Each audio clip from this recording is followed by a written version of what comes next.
Hello, and welcome to the first episode of All About Comics, a show that is literally in the title, All About Comics.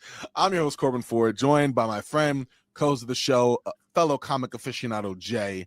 And before we even get started into our main topics and kind of giving a little bit of a framework of how All About Comics will be, just in general, if you hadn't heard the channel trailer, that is okay.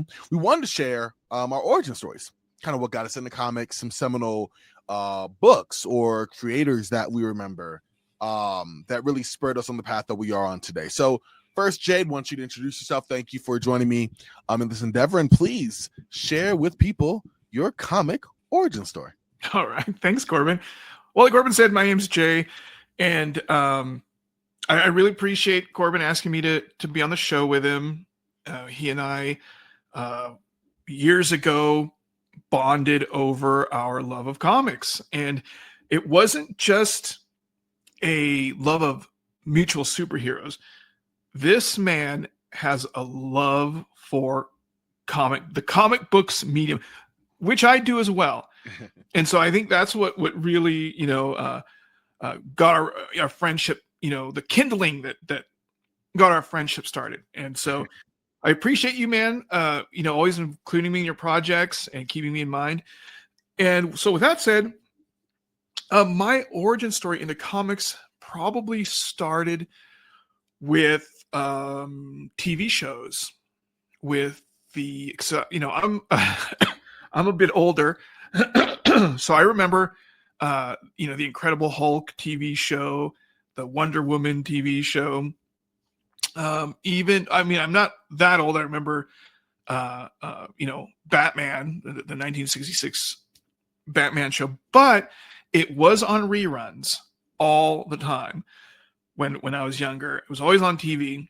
And so those three things, along with, Spider-Man and His Amazing Friends, along with, some of I think it's Super Friends, all that kind of stuff that was on TV, the superhero things, really I was drawn to. And then years later, I don't even remember when it was. Years later, I discovered comic book stores, and I could not believe that there was a store that just sold comic books. I was complete, I couldn't believe it. And so that became my church. That became the place where I always wanted to be and where I felt the happiest. And luckily some of the owners, kind of took me under their wing, as the phrase may be, and showed me all these different characters. Because at first I just started with X-Men. Okay. And so I was buying all the X books. Back then in the early 90s, X-Men, Uncanny, Cable, X-Factor, X-Force, Excalibur, Wolverine, and any other miniseries that would come, the Gambit miniseries. I remember there was Storm, Rogue, whatever. I was just buying all those. And then slowly but surely I started expanding my pull list to include all the other Marvel stuff. And so some of the stories I remember, I think some of the stuff that got me when I was a new reader that I really remember were like the Jim Lee writing X-Men, and like I mentioned, all the X books, Liefeld on X-Force, and Peter David's X-Factor, maybe the Age of Apocalypse was huge for me. Yeah. Fatal Attractions I loved, stuff like that. And then I know a lot of people don't like it, but as a kid, I thought the whole Onslaught thing, and then, the Heroes Return, when they were just rebooted everything, Iron Man, Fantastic Four, Captain America. They just rebooted everything. That was just killer to me. And then I just feel like comics have always been chasing those kinds of crossovers ever since. But yeah, so how about you? Yeah, no, first off, kind of like you said, we've been good friends for a number of years, and you were obviously, by virtue of being around longer than me, have been a comic book fan longer than me. It's just kind of this plain and simple truth. And so it's kind of cool hearing you talk about growing up to certain stories that I read about later and went like, wow, that would have been cool to have been of age during that time. Yeah, for me, I would say kind of with the TV shows as well. I've always gravitated to books first and foremost, but with comics, that wasn't something, at least in our household growing up, that was a big thing to begin with. So it was Batman the Animated Series and even Batman Beyond. That's kind of the range I was of age in. I was like 4 when that came out, 3 or 4, one of those ages. So started with that, and that gravitated me to the comics. I think the first comic book that I owned, or first graphic novel, I don't remember first comics specifically, but first graphic novel was a gift from my mom, and it was the reprints of the DC versus Marvel books, but not the omnibus we have now. This is more like the trade paperback, and it was Superman versus Spider-Man, both versions of that. It was Batman versus the Incredible Hulk, and it was the Teen Titans versus the X-Men. And obviously each one, what I loved is like you have these heroes kind of pitted against each other, but there's always another one behind pulling the strings, whether it was, Doc Ock and Lex Luthor for Spider-Man and Superman, or if it was the Joker and I think the Beyonder, or something for Batman versus the Hulk. And then it was straight up Darkseid and Magneto or something like that for X-Men versus the Teen Titans. It was always fun, or Deathstroke. That I think it was Deathstroke. Point being, regardless, I just remember reading and rereading that book. I wore that book out. And it was one of my first ventures of putting like the book version of that comic love with the TV show I saw. And even remembering like reading and looking at the Batman artwork, and you saw the much darker outfit he wore in the animated series with the blue highlights, but then you see the 1970s, Neil Adams and that kind of artwork, Jim Aparo and all of that, and you have like it's a light blue, and you're like, interesting, and the gray, and it was just really, really cool, really, really fun. As I got older, I discovered the comic book store, very much like you, was like, wow, like this is an amazing place, and I love to gravitate to the store owners and talk with people in the stacks, and it really build that community on this shared love of one of the greatest mediums around, right? The first trade that I remember like owning, reading, like fully understanding was my favorite book, and that is Batman The Dark Knight Returns by Frank Miller, which is hardly groundbreaking news for those who read comics. That's part of the initiation, right? But I loved it. And in my mind, like that was the first time I saw in all its glory in Batman's fight against the Joker, in that the full black and gray outfit with just the bat symbol across. We hadn't really seen on the comics, at least up to that time, since the golden age, right? That was cool. Seeing Batman versus Superman, all of that, it just inspired a love of like, wow, like how far back does this go? How cool is this? Where can comics continue to go? And over the years, that's been something I keep coming back to. It's the love of the medium. And I think that kind of transitions, Jay, into kind of what this show will be about, which is it's a celebration of the medium of comic books and all that entails. I'm not going to sugarcoat. If there's books or news out there regarding comics and superheroes that isn't super great, we'll share it. We'll keep it 100. Like that's what we're going to do. But the goal of this is to educate and entertain, or entertain and educate, whichever the case may be, about comics, their history, stories and creators, and to continue to monitor and evaluate that continued evolution. And so, Jay, I gotta say, I'm excited about it. It's gonna be fun for sure to do this with you and whatever special guests we have, and even if I'm rolling solo, it's gonna be great. But one thing I think I'm excited about, in addition to just talking comics, is also talking superheroes, and that's gonna build for some fun little activities that I think we've talked about, off camera, Jay. But building our favorite Marvel DC teams, doing a superhero draft and actually building like handicaps in that. I think we've discussed some really fun ways of making the Avengers team, or rebuilding the Justice League, but without one of their core members. And that's randomly determined. So we'll see what that looks like. Like that will be fun. There's going to be a lot more of a fun fantasy light element to it. in addition to, the comic book news, the industry, character deep dives, and we're not going to be just limited to DC and Marvel. It is going to be indie books, indie creators, things that catch our eye that is moving and shaking in the comic book space. So I gotta say, I'm pumped for this and excited to kind of get this going more regularly with you, Jay. Yeah, me too. Another couple of things I want to mention. The Marvel Knights. The Marvel Knights was also huge. Yes, for me. The first, Punisher, Punisher, Daredevil, Black Panther, Black Widow. Those are so great. Another thing I wanted to mention is, or just comment on, I guess, is how you talked about when we were younger going to, we still do go to comic book stores, but going to your local comic book store every week and establishing a community.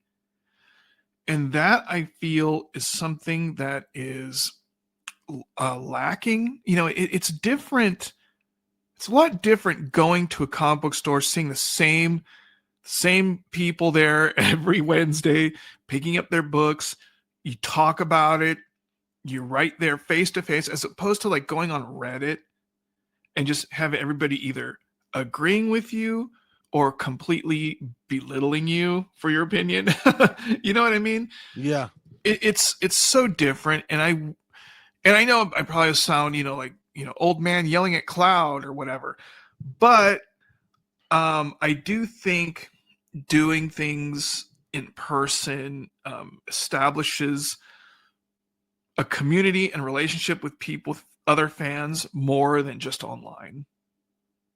And I think that's something that comic books that I'm sad to see kind of start to fade away. Yeah. So, and no, I'm glad you brought that up. I mean, it's one of those things, and that'll be another thing to kind of talk about, trends in comics and how things pass and how things come and how things that happened are redone and done again, right? But no, I'm with you. There's a lot in comic books that I love, right? And it's a lot that I kind of wish harkened back to an earlier age. And some of that I'm sure is nostalgia. Some of them sure is misplaced nostalgia. When you reread these books now, whether you pick them up at your local LCS or you come across them in a thrift store, you have Marvel Unlimited or DC Universe Infinite, and you're like, oh, don't quite remember that book like that, Yeah, but for sure. In other ways, and in other cases, it very much was as good as we remembered it. And for whatever reason, now we've gone away. And I think one of the first conversations, not going to happen on this show, y'all, so don't worry about it. That's going to be a whole nother episode. But one of the things I'm sad to talk about with Jay, and honestly, whoever comes on, is where has Marvel gone? And I don't mean that in the sense that, yes, they're still putting out books, but like the quality of the work, the recent events not having any sort of oomph to them, the Armageddon storyline coming up would be cool, but like, where is that excitement, that pull, these superstar creators that get people back into these books from an interest level of reading them and not just whatever resale value and whatever the case may be? No disrespect to that. And so that'll be something I'm excited about for sure. But we're gonna have a lot of fun on the show. Just a few more features we'll be doing here. We're gonna have comic creator talk, because I think that the creators are obviously just as important, if not more important, than the stories and the characters that they write about, right? So we'll be doing that. We have some fun, Wednesday Warrior talks. I guess we're gonna be doing a little bit of sample of that today on this episode. Book reviews. It's gonna be a lot of fun. We're gonna stick to the comics and superhero genre. I'm gonna stay in my lane and just expand as much in that lane as possible. So not so much pop culture. We'll do movies and stuff as it relates to comic books. So I guess there will be some crossover there inevitably. But that's going to be where All About Comics stays, because after all, we are all about comics. So that'll be fun. But thank y'all for tuning in already. We're not signing off. Just want to thank y'all again for taking the time to check this one out. And we're actually going to go dive into some of the books that we read this week. Books of the week. We're still going to be kind of fine-tuning this segment. I think Wednesday Warrior Talk is kind of what I'll end up calling it. But Books of the Week is a good enough segment for now. And that's a show we're going to try to have out. Myself and Jay, whatever the case may be, every week or so, just kind of talking about the books that we've read. Not going to be a fully exhaustive list, but we'll try to cover as many as we can that we were able to get to that piqued our interest. And I definitely am someone who is a believer of, I guess is my own slogan, but life is too short to read bad comics. That's sure. Just what I believe, right? So like, no disrespect to anyone, but if it's not a book that I don't think I will enjoy, yeah, hopefully later on this is enough. I'm enough of a sicko and maybe a little bit of a masochist enough that I will read it just to read it. But at the same time, come on now, we know money's tight. We're trying to make it do what it do. But we're in a situation now where like I'm trying to read books that are going to be interesting. They're going to be entertaining. They're going to be pushing me forward to go to LCS week after week after week. And the books that may appeal to me might not appeal to everyone else. And that's why we're going to have more of an expanded kind of pool just in general. But I think that also opens itself up for some uniqueness. And I really look forward to that. So, Jay, in general, before we even get into the books that we have for this week, because we both have the same books, and it's just 2 for this initial episode, what books usually draw you to the LCS? Is it a storyline? Is it a character? How do you kind of gravitate? Are you someone who's like, oh, if it's Iron Man, I got to pick it up? What is your mindset going into an LCS on a Wednesday? So the first thing that that I pay attention to going to my LCS is how much money I have that week, because that's very real. Because no matter how much I have, if I have like $100, I'll find things to buy. And I am basically drawn to the characters. And so this is my philosophy. I may be wrong, but I view some like for instance, say Amazing Spider-Man. The quality of Amazing Spider-Man, like any long-running title, it comes and goes, right? And I kind of compare it to being a fan of a sports team. If you're a fan of the Chicago Cubs, right? You're going to love the Cubs, whether they do, sometimes they do great, and that's good, and you're all for it. And in some seasons, they don't do so good. But are you going to stop being a fan if they're not good? No, of course not. You still watch the games. Mm-hmm.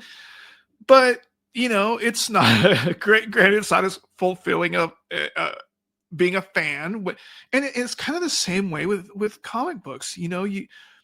I don't stop reading a title. Well, it depends. Most of the time, I don't stop reading a title just because there's a few issues that aren't so good. If the book stinks for a while, like Corban said, hey, we're not masochists here, and I'll wait for that current creative team to switch out, which they do every maybe year or two. Lately, maybe sometimes more than that, but the book will be rebooted and hopefully there'll be a new creative team, and that's when you jump back in. But most of the times I stick with the characters. Of course, writers and artists do draw me in. Like for example, I never picked up Vampirella, right? I could care less about Vampirella. However, when I saw Christopher Priest is writing Vampirella, I started picking it up. So in that case, a writer will draw me into a book. But mostly I'm there for the characters. I like that. I think that makes total sense. And I like your example of Christopher Priest for sure.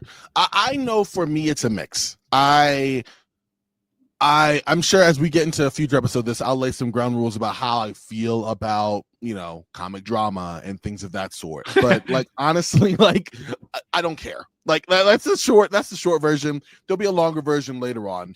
I'm sure. But like, I'm drawn by characters for sure. Batman, I gotta check it out. I just have to. Like, unless I know it's a dumpster fire waiting to happen, or I'm just not enthralled by the premise at all, I will look into that, right? But like, okay, for example, Mark Waid, not a lot. I mean, Mark Waid is, I guess, a good way of saying this is a divisive person among comic culture. Some people love him, some people hate him, whatever the case may be, you know, whatever story's been told. I honestly could care less. Like, yes, I've met the guy. I personally have good like interactions, or have had good interactions, but like that's not even if I hadn't, the guy knows his comics, and that's what I care about. The guy wrote one of my favorite graphic novels of all time, in Kingdom Come. Like that is what I'm about. You know, I love his Justice League work. Like for me, it's can you write? Can you do the books? Okay, great. Unless you are a complete, total, utter piece of crap, and even then, I gotta kind of see where I fall with it. I'm probably going to read the books, you know. And yeah, I gotta give credit obviously to Alex Ross as well for Kingdom Come. I just thought about that just now. But like sure. In general, like for example, the Justice Limited run that he's been doing, I love it. Like this guy's read every single DC comic ever made. Like that is impressive. Like the depth of understanding that he brings to every character that he writes about. Every character that is there is not just dropped in for just because. Like there is a rhyme and a reason to it. I mean, even just the most recent storyline he did, you know, with the We Are Yesterday, not to spoil anything, so I'll leave that alone. But like, there's characters in there. There's storyline and setups from the very first issue that don't really pay off until 8, 9, 10. But then you see from when you're reading it, that was going to be a very important thing to follow, and it is. And a person with that much of an understanding of, you know, their character, like their characters rather, I enjoy.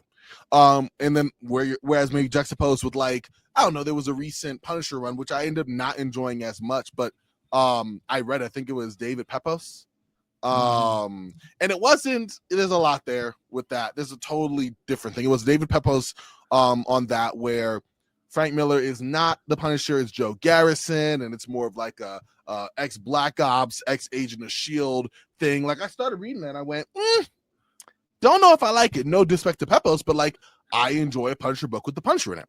And as I kept reading it, I was like, well, I'll give it a shot because I don't want to come off as if I'm just like knocking it off out of hand. But I gave it a shot, read the 4-issue miniseries, and I was like, yeah, nah, that wasn't, like, no disrespect to the creative team, David Pepos and Dave Watcher, great job for what that was. But what that was to me was not a Punisher book. But no. That's what kind of gravitates me. It's a mix of like the confidence in the creators and knowing their characters as well as the characters themselves. Yeah, I completely agree. And I am very, very not upset, but I guess the word is disappointed when, you know, you get a writer and all they want to do is put their stamp on a book. And when I say it's not even their book, right? Because I feel like when you're a writer on something like Detective Comics or, you know, Captain America or whatever, some of these books that are far bigger than any creative team on those books is. The characters completely overshadows whoever's currently writing it or drawing it. There's a certain amount of respect that must be made, and like you said, Corbin, there has to be some respect and some understanding of that character or characters, and just to have these creative teams just come and change everything, put their own spin, their own take, their own, you know, kill off characters to say, hey, I did that, you know, hi, I'm Tom King and I killed Alfred, you know, or whatever. Some of the greatest examples, however, of creative teams taking on these characters have been the Energon universe with Transformers and G.I. Joe, or even Teenage Mutant Ninja Turtles. You know, Jason Aaron doing the Ninja Turtles, and Josh Williamson with G.I. Joe. It's like it's like when you're a talented writer, I feel like you can take these characters and do something new with them without messing up their legacy. And that's what jars me all the time. It's like, that's what always is a huge hurdle for me to get over when new creative teams get on and do something, and I'm like, no, oh man, let's take away Bruce Wayne's money and let him live in a brownstone in Brooklyn. It's like, what? Or it's just stuff like that. I'm like, come on, really? Let's take the X-Men and make them live in Louisiana and Alaska. And let's have villains live in the X Mansion, and it's like, why? Let's take Doctor Strange and not have him be Sorcerer Supreme. It's like, come on. It's like, I don't know, but sometimes I remember being upset after Fatal Attractions when Wolverine had the bone claws. Yeah. Hey, there's a lot of people that argue that was some of the best Wolverine. And it was irritating at first, but I got over it. I guess because the quality of stories was still held up. But was I happy when he got his adamantium back? Yes. Yeah. But or even like having Magneto not be a villain anymore. Stuff like that. Yeah, just bigger character shifts. Harley Quinn on the Batman side, you could say the same thing. Right. Exactly. Yeah. So that makes total sense to me for sure. And I think that's interesting. Just to give a little background of what we're looking for. And I know we kind of went a little tangent there, but like what we're kind of considering. Sorry, No, you're good. I did the same. So no, that'll be fun just to kind of give some background to what we're looking for in books. But like, for example, this week, for this show rather, dropping this on either the 9th or the 10th of November, but this is for the week of the 5th in comics of November. And so first week of the month, first, I guess, full week of the month rather. You have some fun books coming out. You have the more of the title characters. We gravitated to one book that is in its 3rd issue that dropped, and then we also did the first of its kind in a mini series. And so we're going to start with the mini series first, and if we'll give some more background in the future, but I'm sure if you guys know comics, then y'all know what this is. DCKO, kind of the seminal event of the winter for DC. Basically, all of the heroes, or all of the main ones, heroes, villains, whatever, are fighting for the right to obtain the Omega energy necessary to defeat King Darkseid.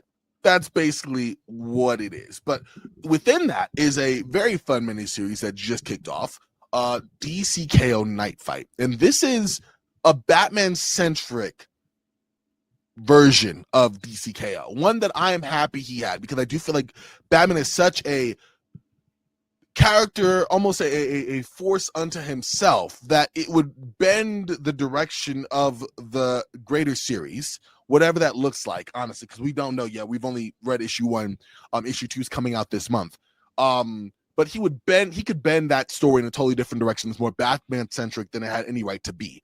I like this idea a lot better, which is Batman facing a tournament against future versions of himself, in different versions of Gotham. Each one serves not only as the battle arena, but it's reflected off of the vision of these future Batmen, who just so happen to be former Robins of his.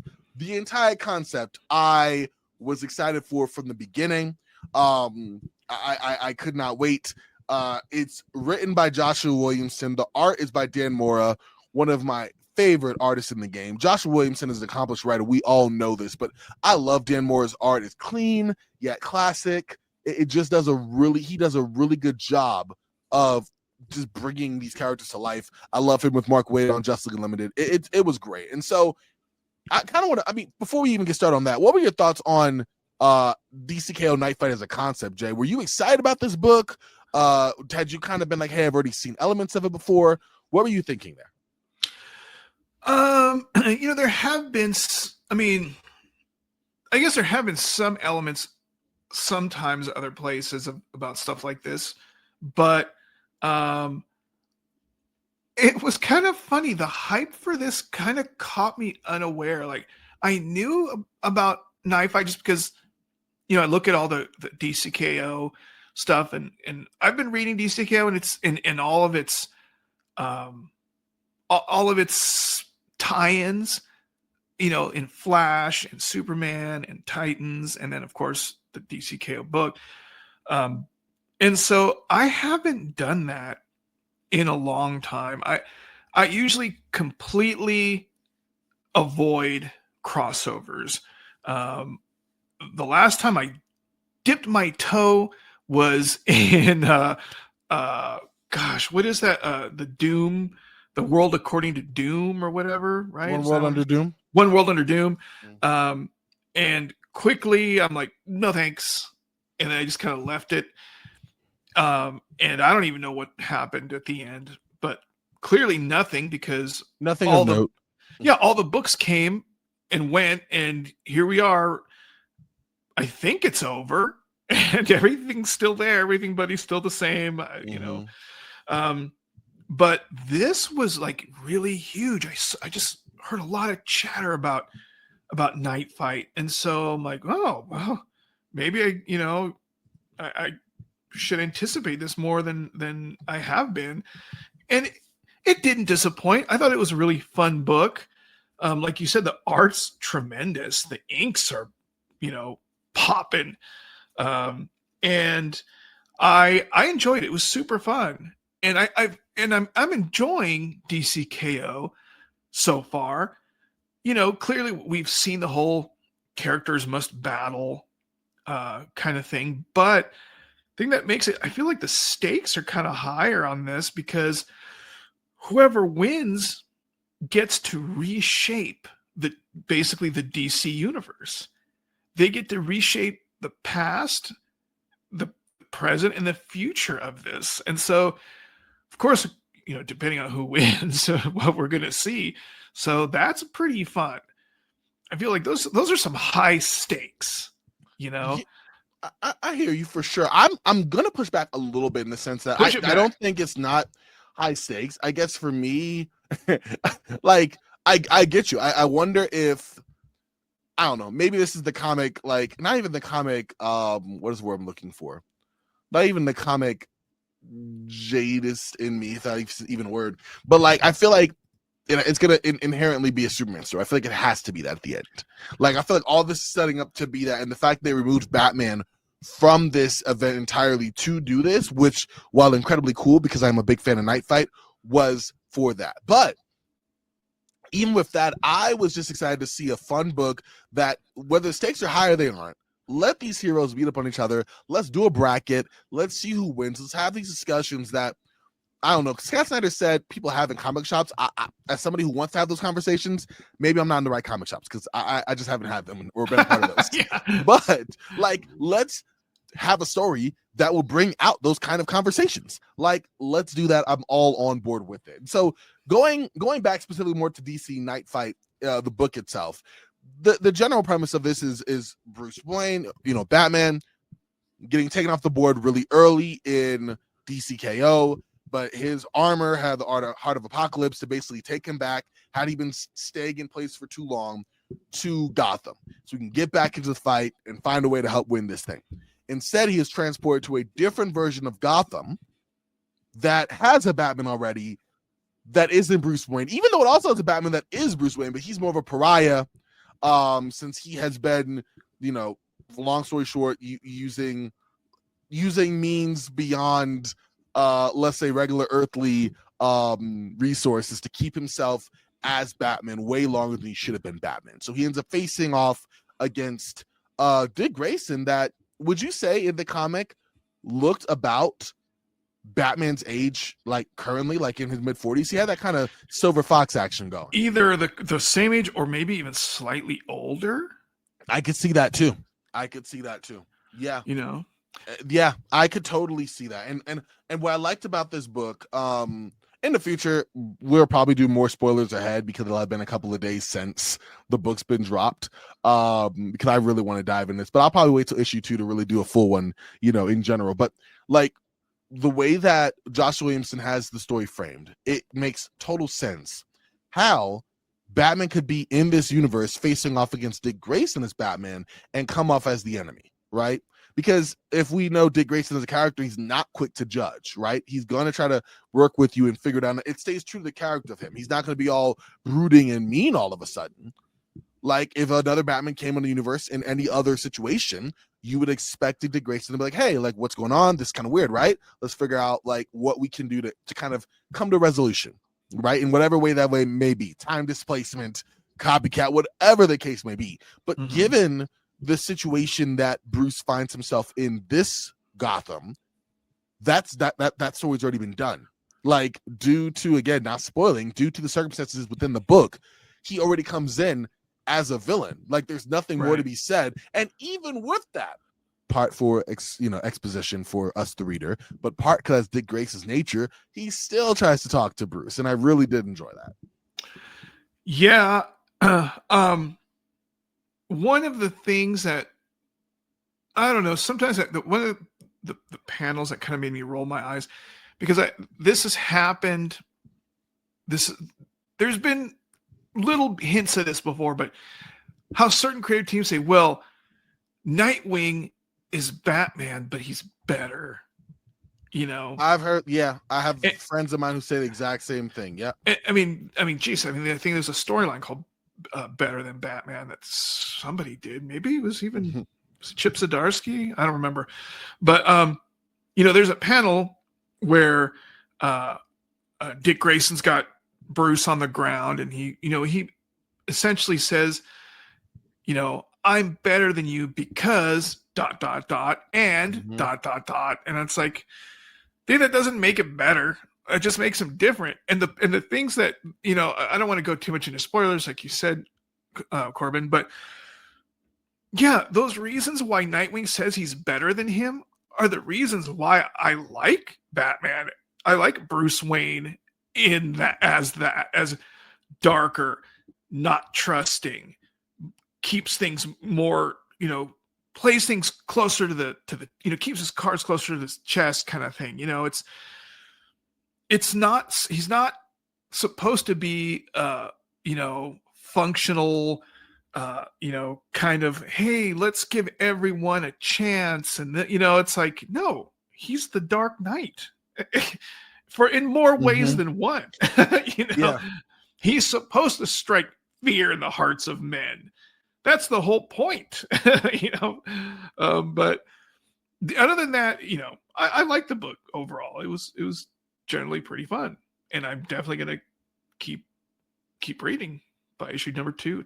This is 1 of 4, by the way. 1 of 4. So I'm gonna ask you in a second to give a more conventional grade on a 1 to 5. I have to do it, so I'm gonna do that here in a second, Jay. But I do want to kind of respond to what you said, and in my responding, I'm really just agreeing with you, because I do think that's what makes Bruce Wayne as Batman different. I think you can say that Dick Grayson's ability to trust and be more open makes him better in certain aspects than Bruce does, because yes, like interpersonal relationship wise, like we know that Dick Grayson thrives in that, whereas in terms of that aspect of it, Batman, that's not his priority. It's not what his focus is. That's not Bruce Wayne's. And so yes, he ends up pushing people away, and we've seen that in multiple future versions of Batman. Like he ends up alone, right? Like whether it's Kingdom Come, whether it's Batman Beyond, whether it's Dark Knight Returns. At least in Dark Knight Returns, he had Alfred. But like point being is like, yes, by nature of the personality that Bruce Wayne is, by nature of the trauma that he suffered as a child, and his dedication, ability to really focus on just being Batman, he ends up pushing people away.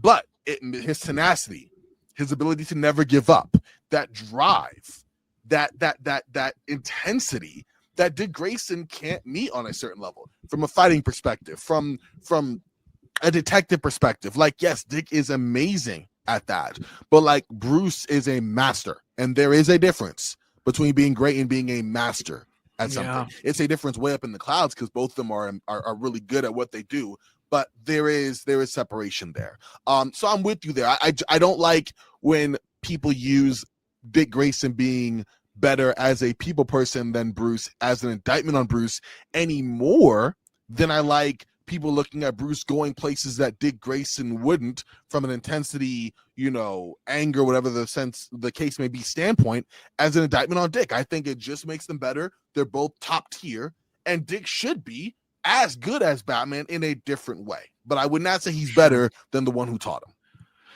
Right, because, lest we forget, Jason Todd, Tim Drake, the Batgirls, Damian Wayne, Dick Grayson, they're all there because of him.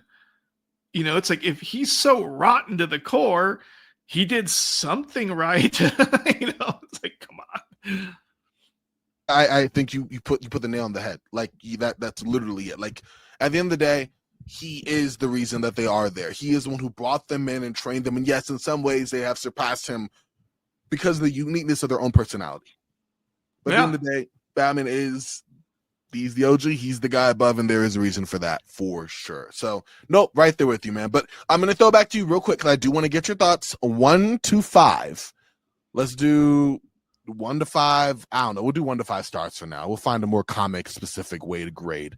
Where would you grade Batman Knightfight number 1? 1 out of 5? I'd probably give it a 3.5. Okay. Maybe Tough even grader. Close to 4. All right. Closer to the 4 side, but 3.75. Let's keep it that way. There you go. 3.75. I like it. I'm gonna give it a clean 4. I enjoyed it. I look forward to more of it. I think, again, without spoiling anything, there's some surprises down the line that are going to be interesting. And I thought the artwork was amazing. And yeah, cannot wait. All right, before we wrap this one up, let's briefly go to our other book of the week, and that was Batman number 3. That is the new creative team. This is volume 4. Matt Fraction, Jorge Jimenez, with Tome Moret on the art. And this one, is a whole new Batman in terms of artwork and design, right? Like, he's still the same one that we've seen, but in this one, we got Jim Gordon back on the beat. We got Vandal Savage still, as commissioner. There's Robin, is Tim Drake. And every story up to this point were mostly self-contained, which I like. The first one was like a Killer Croc-centric story, which I thought was really cool. It felt like an episode of the animated series in how it was self-contained, but could spill into future episodes, right? So that was done. The second episode was more of like a shooting with Tim Drake being shot, 2 cops in the crossfire. There was a story that split out of that. At the end of that episode, we saw one of the cops, the trigger-happy one, of the issue, was dead. Another was injured and not able to really speak. Tim Drake had been saved from Batman, kind of saved himself, but whatever. And they were going out, and we saw Commissioner Vandal Savage go to kind of implicate Batman in this shooting. And so now this is the first issue that really branches directly off the previous issue.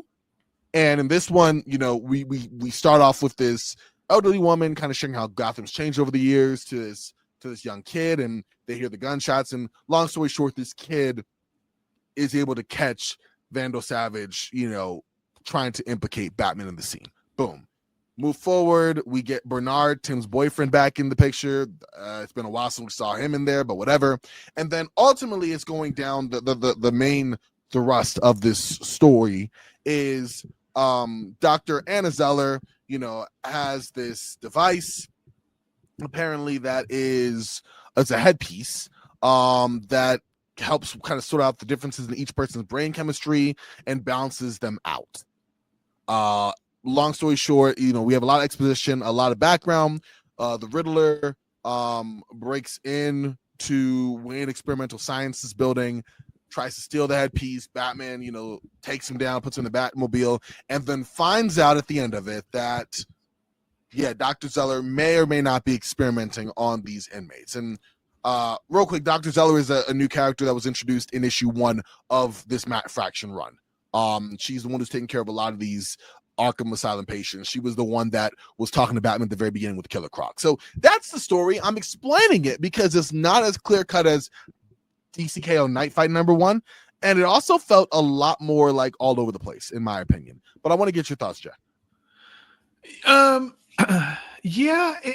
To be honest with you, this is kind of the first issue that I started kind of being on board with some of the change ups. I mean, granted, last run had Vandal Savage as commissioner, but you know, having Jim Gordon as a beat cop seemed sort of ridiculous. You know, I'm just like, just a little bit interesting, if for nothing else.